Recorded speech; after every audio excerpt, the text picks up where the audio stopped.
What is going on, guys? Welcome back to another post game here on Mets Central. And the New York Mets win 3-0 over the St. Louis Cardinals, winning the series, taking 3 out of 4. Tomorrow, hopefully going for the sweep there. Hopefully they can complete it. As yeah, just again, definitely some frustration from the offense. Yet again, there's a scare now as well with an injury, which we'll talk about. But the New York Mets end up getting the job done because Kodai Senga goes out there and he's not getting necessarily the swing and miss stuff, but you are seeing a lot of stuff materialize for him and him building up to be what he was before his injury, which is the ace that we've desperately needed, especially after last season where it felt like the Mets lacked that. Kodai Senga gave a really good start. And then just this pitching staff in general, you had a little bit of a scare with AJ Minter as well. But either way, the New York Mets get the job done and win this game. And that's all that matters. Before we jump into everything, please be sure to leave a like if you enjoy, subscribe if you guys are new to the channel, especially if you're Met fans, and turn on your notifications so you know when I upload or go live here on the channel. But there's a lot to get into, but also not a lot because, again, there was a lot of interesting moments throughout this game, but it was also low scoring. So let's talk about it, though. The thing that's really infuriating with the Kodai Senga outing, because there's one thing, and that is it was going so smoothly until there was two innings that ruined it from having him go further into the outing because he still gave a good outing. That's don't get it twisted at all. But unfortunately, it was just again really unfortunate that he couldn't give the length that he would have if, again, he didn't face trouble in some of these innings here. Because the first inning, he goes through 7 pitches and gets a 1-2-3 inning. And it's like, all right, this is usually where Senga ends up struggling. So let's see if they could, get a really good outing from Senga after only 7 pitches there. And unfortunately, in that top of the second inning, after the flyout from Nolan Arenado, he walks a batter, allows that double, gets a strikeout, which was huge, and then gets the lineout. So again, he worked in a jam, but worked out of it as well. And I think the biggest thing was getting Pozo on 2 pitches there. That really helped. And then also there were some low pitch at bats, but the Burleson at bat was a little bit of a higher count. But that started to drive up the pitch count a little bit there. And then when we go to the bottom of the second with 2 outs, Brandon Nimmo would get a nice single over to left field, going the opposite way. Unfortunately, Luis Torres would strike out. Top of the third, though, nice rebound inning from Kodai Senga, utilizing the forkball, of course, and just making everyone that he faces look stupid. And getting Wilson Contreras on 1 pitch was absolutely huge. And then the bottom of the third, Luis Angel Acuna gets a leadoff double. And then after the 2 groundouts from Ozakar as well as Lindor, I'm like, Juan, Juan, can you do it for me, please? Just back-to-back days of hitting with runners in scoring position, and he does an RBI single with a beautiful base hit, and that ends up making it a 1-0 game. Juan Soto and then Pete Alonso with an RBI double as Juan Soto going aggressive on the bases, also running on contact, obviously, which helped, but ends up making it 2-0, which there was a moment where he was aggressive on the bases, which we will talk about. Top of the fourth, Mark Vientos makes a really nice grab on Brendan Donovan. And I want to highlight that because that's the moment where I feel like Mark Vientos ended up getting hurt. I could be wrong, but he did not go back out there to play the field after this inning because Senga got the strikeout on Arenado. The way that forkball on Nolan Arenado was just absolutely filthy. And then he gets the flyout, which Burleson was really making it a pain for Senga to get through these at bats. The Mets go down in order, 3 strikeouts in a row. Marte just not giving competitive at bats. We'll talk more about that in a bit. But then Mark Vientos ends up being pulled from the game for Brett Beatty. And I'm like, okay, I have a feeling, and, God forbid the broadcast say, which the Fox broadcast was terrible. Just, they're like, yeah, Mark Vientos is out. Anyway, so how about $98 omelets? And it's like, what the fuck are we talking about here? Just so stupid. The Fox broadcast was terrible. Thankfully, it looks like it is on the lower end of concern, according to Carlos Mendoza. So there's not much to worry about. But obviously, in the moment, we were scared, seeing that, groin discomfort could be a variety of different timelines here. And it could be to the extreme, or it could be what it was, thankfully, here, which is a low grade strain. And it's not too big of a concern. He'll probably be day today. Give him the off day tomorrow. You won the series, so I'm fine with that. And then, anyway, the leadoff double there. Senga throws a wild pitch. Nolan Gorman ends up striking out. And then there's that fielder's choice, and Scott flies out, which, again, it sucks that drove the pitch count up. But good work, again, by Senga to get out of the inning there. Bottom of the fifth inning, 1-2-3 inning there. Again, I didn't love how little they were making Liberatore work at certain points, but Chavonomics, baby. This is what the Mets offense does. They showed up in one inning. And then, of course, it just like the offense disappears outside of that. Top of the sixth, again, Senga just really unfortunate because he ends up allowing 2 base runners, gets that huge double play from Donovan, who worked such an annoying count, a 10 pitch at bat, which made things so difficult for him.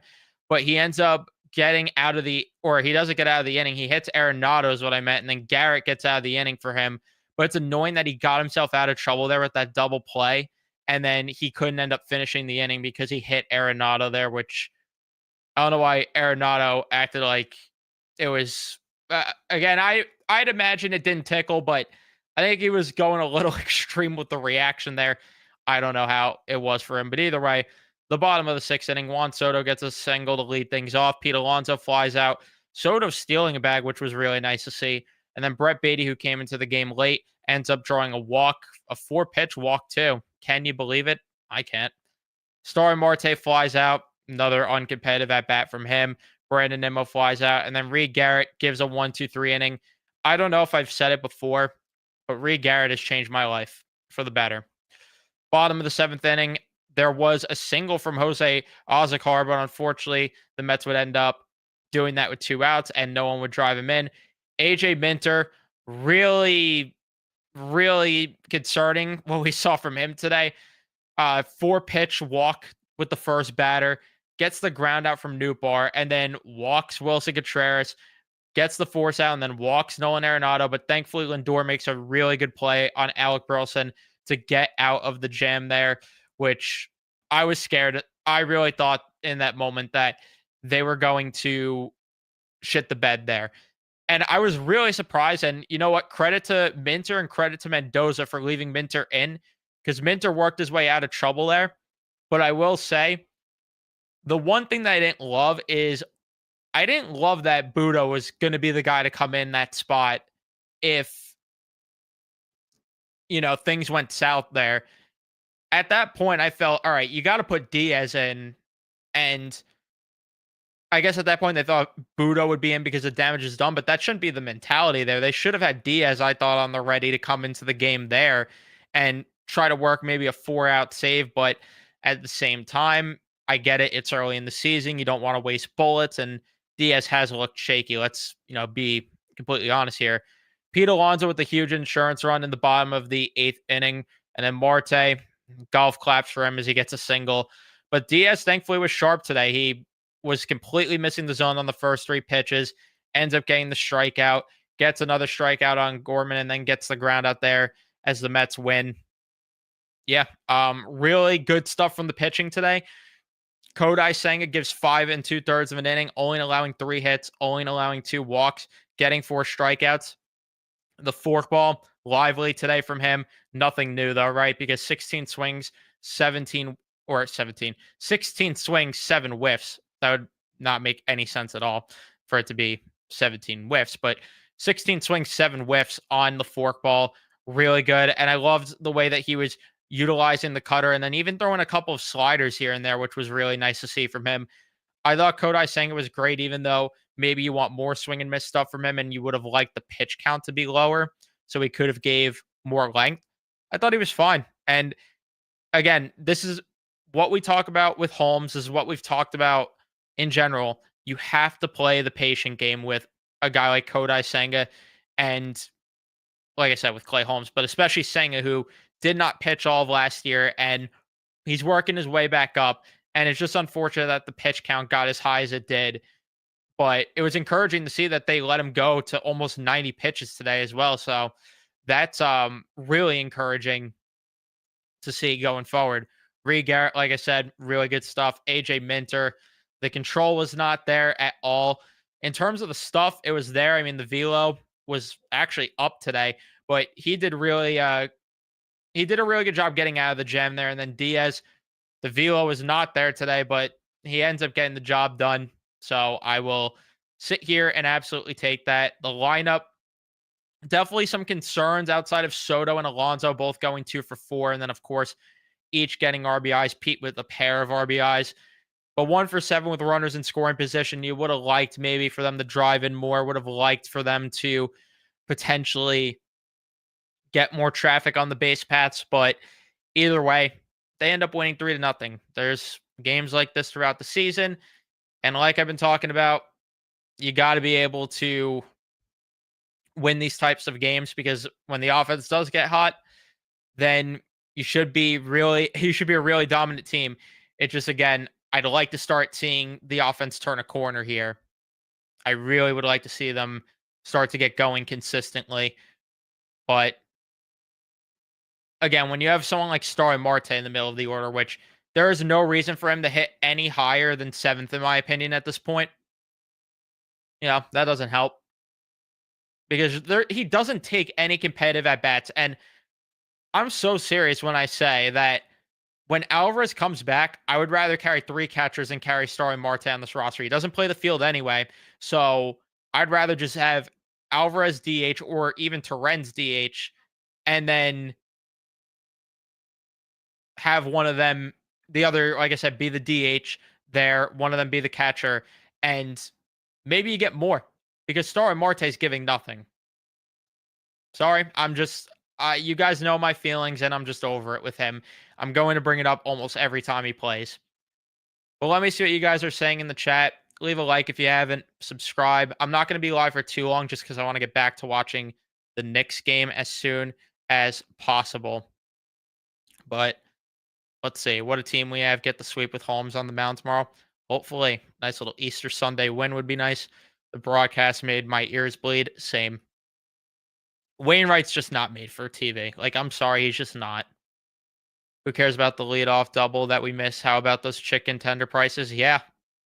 Like, they cut back from commercial, and then Acuna's, like, already on second base. And really? Just garbage. The commercial breaks felt a billion times longer today, too, for whatever reason. And yeah, without the pitch limit, they would have let Senga finish the 6th, but good outing overall. Who will they send down to call up Nunez? Probably Danny Young. But I don't know when we're going to see Nunez. I mean, we haven't heard much about him, to be honest with you. And he's been struggling a little bit. He's been better lately, but the first few games he struggled in AAA. I'd imagine they're trying to let him slowly build his way back up, which makes sense because of the way things went down with them last year. So I don't hate it, but probably Danny Young.